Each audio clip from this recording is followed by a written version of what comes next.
Morning. Excellent turnout. Thank you very much for coming. Croeso cynnes I chi gyd, a diolch am ddod.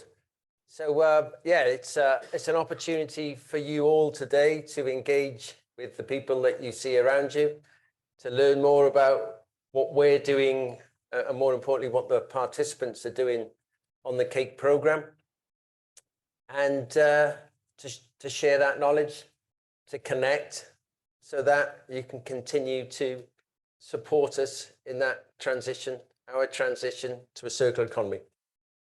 So I've got a few slides that I'm going to talk through to give us some context for those of you that aren't fully familiar with the CEIC programme, to give you an outline of what we're doing and the amazing stuff that's going on in the cohorts, the communities of practice. We've got 6 or 7 groups that are going to present, tell you more. There will be opportunity for questions, as Jill pointed out, but also this afternoon, there'll be opportunity for you to engage with each other and talk more about what you're doing and see where you can support each other. So if the clicker works. Ah, yes. So, sorry. I was going to skip the minister, but no.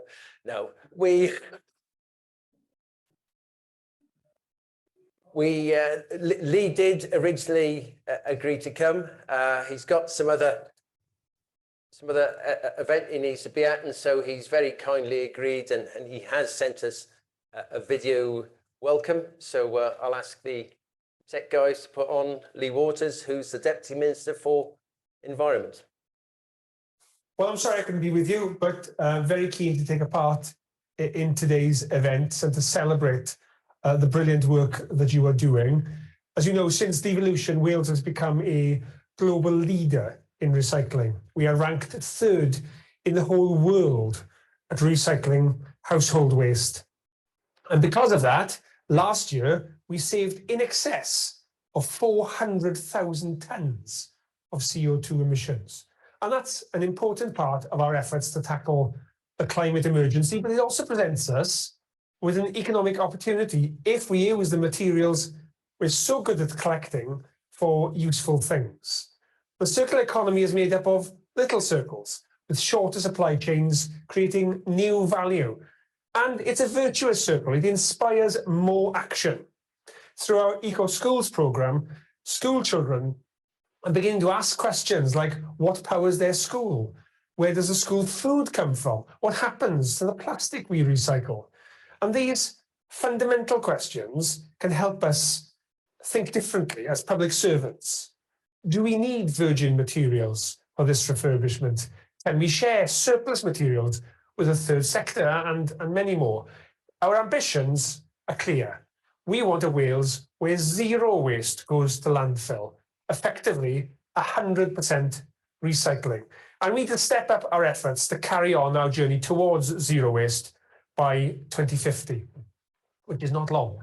And now is the time for us to take our ambition and collaboration to the next level. And our track record shows that we can be ambitious, and we mean business and the public sector has a key role to play. The Partnership Council set out an ambition to achieve a net zero carbon public sector in Wales by 2030, with priorities including reducing emissions associated with buildings, with transport and procured goods and service, which is ambitious. And of course, this needs to include Scope 3 emissions, many of which are associated with procurement, a big reform agenda for us there around social value. And Net Zero Wales and the Procurement Public Policy Statement contains plenty of good examples of good practice, which shows we have many of the answers at our fingertips. But the amazing case studies need to be business as usual. We need to spread and scale. And there's no alternative unless it's even better.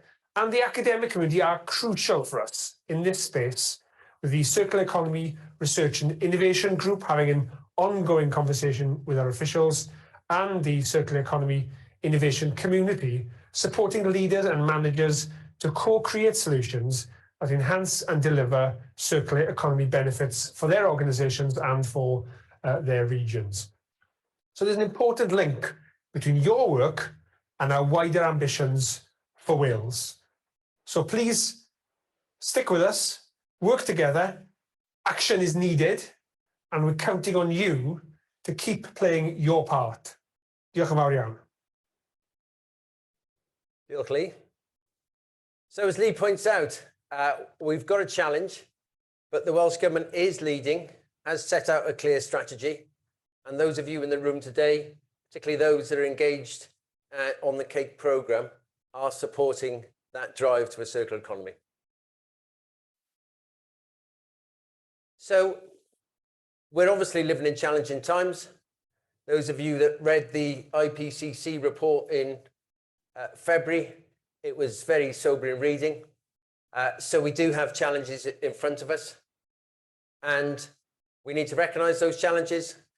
And you are, those participants and those of you that are in the room today, obviously are engaged in the agenda. I think it's worth understanding some of what is going on. As it points out there in the slides, we do need to rapidly cut greenhouse gas emissions. We do need to understand the impact that we're having on the planet. As it suggests, 59 million people displaced last year. The recent floods in Pakistan, 33 million people displaced. And when you consider that Pakistan emits less than 1% of all greenhouse gases, and yet has borne the brunt of the issues that climate change is causing, it doesn't seem entirely right that certainly those economies that are consuming more fossil fuels and creating more greenhouse gases don't take quick and radical action now. So innovation, which is what we need to engage with, we need to understand that process, not only in the traditional sense, but in the wider sense. Schumpeter described it as creative destruction because he pointed out that new technologies, new processes, new social paradigms have to be destroyed in order to move to the new. I think this was nicely displayed when we moved from horsepower to fossil fuel power at the beginning of last century. Horsepower created a somewhat unsightly and somewhat smelly byproduct. And the Times in 1894 announced the Great Manure Crisis, I think that was the title, where they predicted 50,000 tons of manure on the streets of London within 50 years of 1894.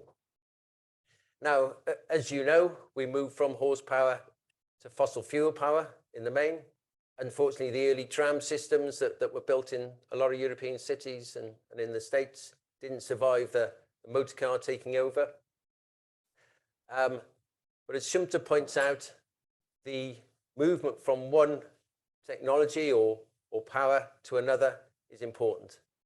Unfortunately, let's say that the crap that that fossil fuels create is less visible, and it has taken us a while. And I think that battle is still going on in terms of convincing not only industry but the population at large that we do need to move to a new source of power, renewable, obviously.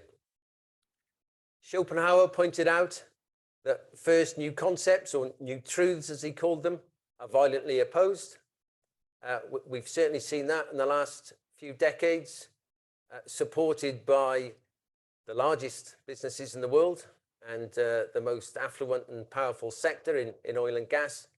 We've spent hundreds of millions on disinformation campaigns, but I really hope that now, particularly with what we've seen this summer, we've seen floods, warmest periods, extreme climate events. I sincerely hope that the general narrative is changing and that we are moving towards an accepted truth of a circular economy and movement away from fossil fuels. To that, new truth, as Schopenhauer points out. And I am motivated. I am encouraged by what we've seen recently, particularly pleasing, certainly in the popular media, the popular narrative. We do need that tipping point, and I don't think we're far from it. The announcement from Patagonia, Yvon Chouinard, was particularly pleasing, and I think that gained widespread media attention, which was really encouraging. And there is hope in the younger generation, I can assure you. My son came back from Reading with a "No Music on a Dead Planet" t-shirt. So I think there's hope there. And that narrative, hopefully, is changing. We've got high-profile and influential figures. The now Prince of Wales has supported the Earthshot Prize, which I think, again, is turning that general narrative, that media narrative. Obviously, the work that Sir David Attenborough has done in highlighting the impact that climate change is having on the planet, but also animals on the planet. So they're encouraging and moving that general narrative. In the States, Patricia Arquette, Woody Harrelson, not sure if you've seen the Kiss the Ground, but that hopefully is turning the narrative, certainly in some parts of the States. I know California, certainly the narrative is turning and is changing there. And that's what we need, is that general narrative in the media, in the population, to turn for us to move and transition to the circular economy. Encouraging, very encouraging in Europe.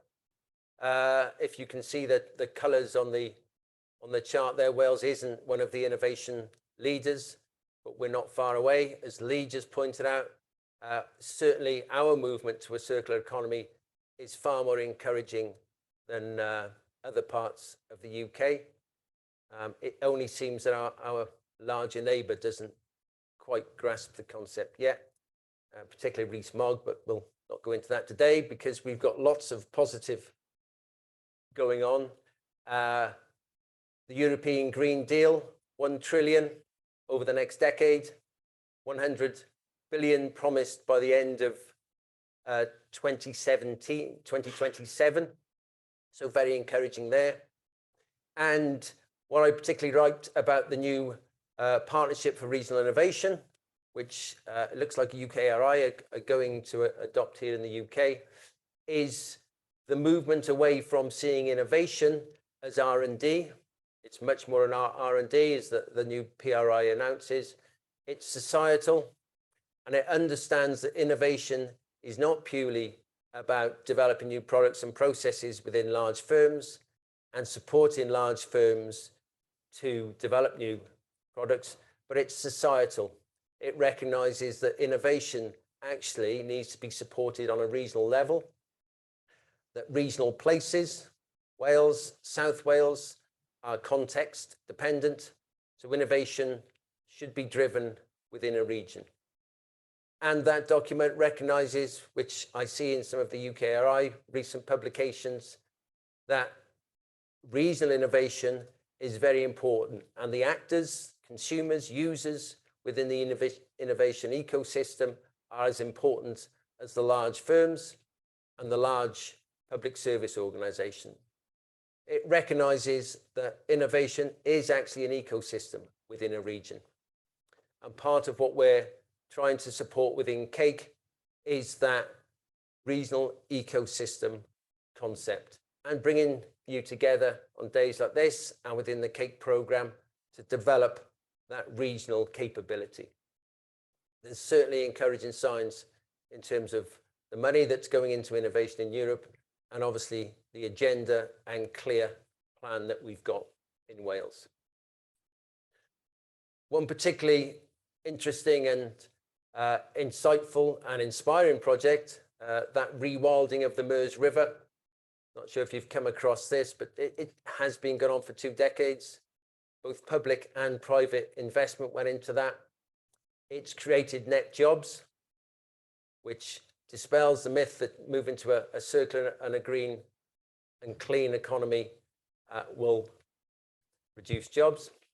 but more importantly, in the floods of 21, where most of Europe, certainly those towns and cities on large rivers were flooded, the Meuse Basin wasn't because of that rewilding project. And Nijmegen, which is part of that region, was recently named Green City, or the Green City of Europe. So it demonstrates that both the environment and people benefit, society benefits from enhancing biodiversity and moving towards and embracing the circular economy. Lee's pointed out the position in Wales beyond recycling. I think that tells you everything about that publication, and it states clearly the steps and the pathway towards a circular economy. So we're certainly supported in Wales. The politicians support, as you can see, policymakers support. The role of public service organisations, those of you in the room that are embracing the challenge and driving it forwards, very important. Announcement last week on fracking, which was pleasing, and obviously as well last week, the legislation on single use. I think all of those messages are important because they help the population, both business and general population, to understand the need to move to a circular economy. So particularly proud of what we're doing in Wales, particularly pleased with what you're all doing, the participants on the CEIC programme. And it's important that we begin with those projects that you're all working on. However, innovation is a challenge. I think those of you that are going to present this morning and those of you in the room could probably be described as the innovators, early adopters. And our challenge and what we'll enjoy is encouraging the early majority, the late majority, to not only understand circular economy, but also to support you to drive it through your organizations and help transition and support that transition to a circular economy across the region. So your work is really important. It is a journey, and it's important that we work together, share knowledge, and support each other to create that regional ecosystem, innovation ecosystem, and that transition. And that's largely what we're trying to do within CEIC. We're creating inter-organizational regional communities of practice.